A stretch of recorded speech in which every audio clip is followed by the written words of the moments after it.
In my last video about the Aptech camcorder, I briefly showed a separate camcorder to compare its small size to, and it's the Panasonic NV-GS35 from 2005.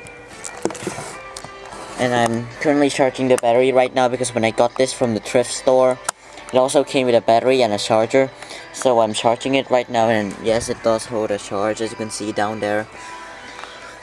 So while it's charging, I'm going to look at the external functions around the camcorder itself first before we go to what it's capable of when we actually turn this thing on once I'm done with charging.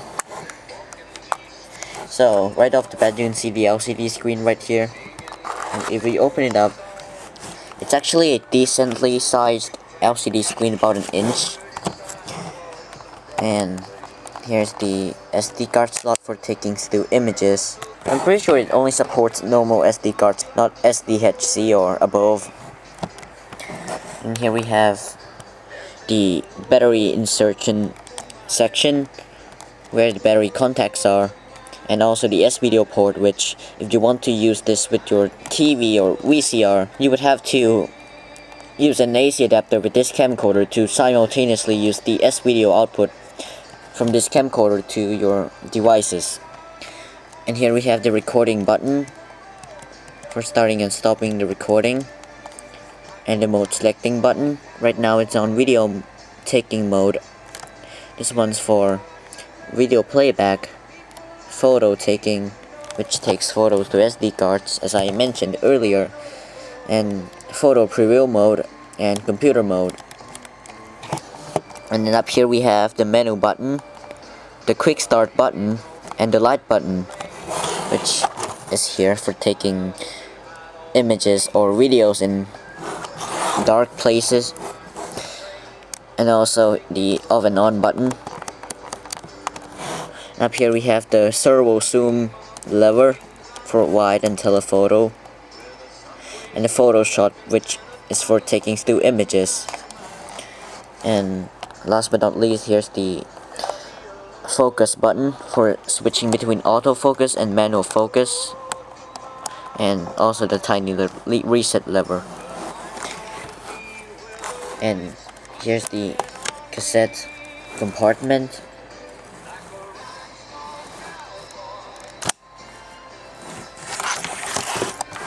On the front you can see the lens.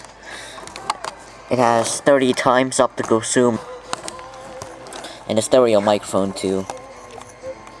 And here we pop this compartment up, we can see the microphone port and the audio video output port, or the remote port, which you can also plug a headphone in to use this as a headphone monitoring port, but it does come with some static noises from the TV output. So now I have quite somewhat charged the battery up a bit, and here it is attached to the camcorder. It's a lithium-ion battery pack, and actually if I take the battery off to show you the battery model, it's the CGA DU21 of up to 2040 milliamp hours of battery life. And we can put it back in again.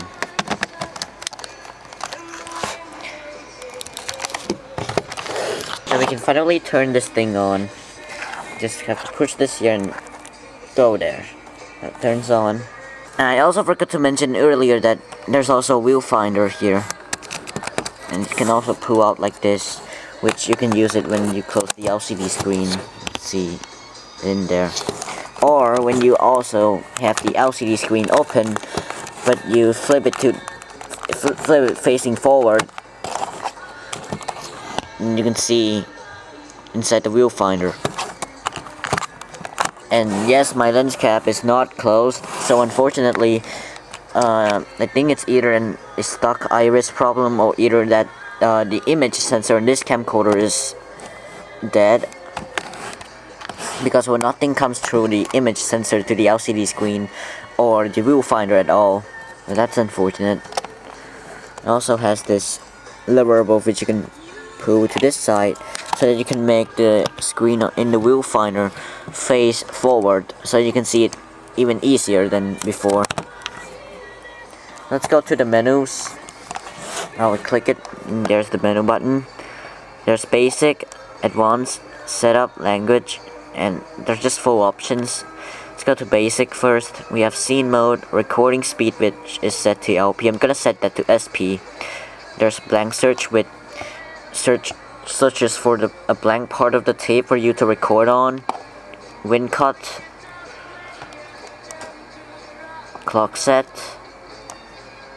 That's pretty much the basic menu options. Then the advanced, picture quality, SIS, I don't know what this is, and cinema, which crops the top and bottom of the image to make up for the 16:9 aspect ratio. USB function, and digital zoom, which you can make it to 1000x, but I'm gonna turn that off actually. We have setup, which is the typical setup menu, and language. Now, despite the fact that this thing doesn't record video because of how, but yes, it records audio because of there's nothing which comes through the lens, I can still use it to record audio through its audio input here. It has a microphone in jack, as I mentioned earlier. So I have actually recorded some stuff onto this tape right here. It's usually just some songs. So despite the fact that I can't record any video with this, I can record some audio with this. So I'm going to be inserting this tape inside of this camcorder and play it back for you. I have it switched to playback mode and my radio is turned off so that I can demonstrate the audio capability of this thing. And we can finally insert the tape.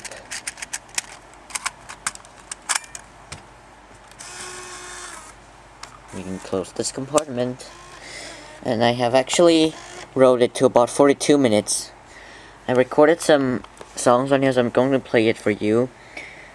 And to do that, we need to use this somewhat of a joystick, which you can put up, down, left, right to select the options. Again, the menu options too, as you can see here.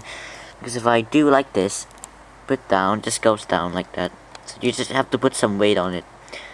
And yeah, here's some menu settings for. It's virtually the same. It's almost the same as on the video mode, but now I'm on playback mode. So we're going to play back the tape.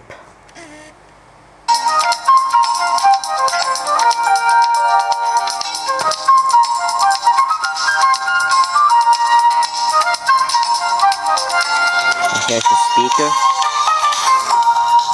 Can't play much of that, unfortunately. It's a copyrighted song. And if you want to know what that song is, it's Lost Cabals by the Rippingtons from their 1988 album called Kilimanjaro. But anyways, yeah, I have some stuff taped on there. Let's see if we can rewind this. And it does rewind.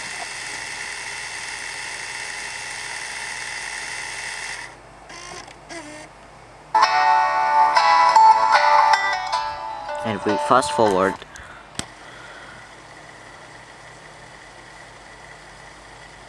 trying to do something. It is fast forwarding, but not much of a noise as before.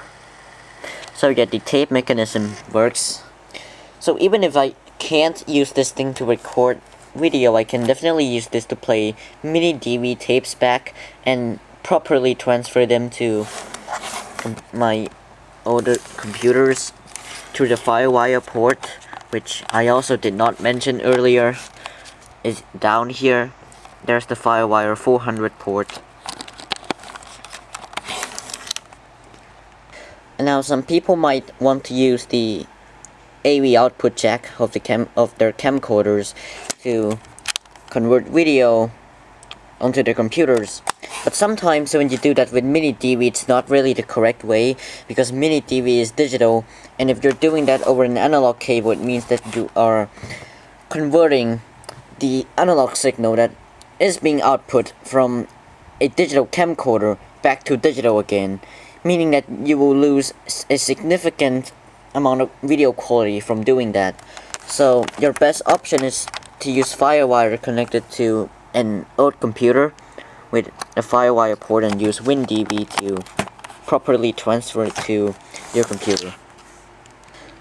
So yeah, even if I can't record any type of video with this without maintenance of this camcorder, it is definitely useful for playing back old MiniDV tapes and transferring them onto my computers.